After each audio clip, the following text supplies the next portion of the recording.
Hello sa inyo mga kapitbahay. What's up? Wagi na naman ng Gilas Pilipinas sa isang makapigil-hiningang laro noong Huwebes. Nagawang malampasan ng Gilas ang tensyon bago tuluyang mapaluhod ang Thailand, 87-72 upang maisiguro ang ikalawang sunod na panalo sa 19th Asian Games. Nasaksihan ng mga Pilipino ang unti-unting pagbaba ng 20 puntos na kalamangan hanggang sa maging 5 na lang sa kalagitnaan ng fourth quarter bago pa muling makahina ng maluwag sa tulong nina Justin Brownlee at Ange Kaomi. Muling pinangunahan ni Brownlee ang national team sa kanyang 22 points, sa kabila ng pagbuslo lang ng 7 out of 21 field goals. Tanging sila lamang ni CJ Perez na may 16 points ang umiskor ng double figure.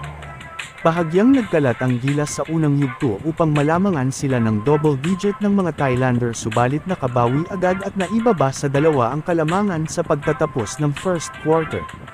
Nagsimulang makontrol ng Gilas ang tempo ng laro sa pagpasok ng second quarter at umabot pa sa 21 points ang kalamangan sa mga natitirang bahagi ng third quarter, 68-47. Subalit nagpakawala ng 13-0 run ang Thailand sa tulong ng maiinit na kamay nina Tyler Lam at Freddie Leach at nagbanta ng pagbabalik sa score na 68-63. Sa magkatulong na effort nina Brownlee at Kaomi ay napigilan ang huling hirit ng pag-atake ng Thailand.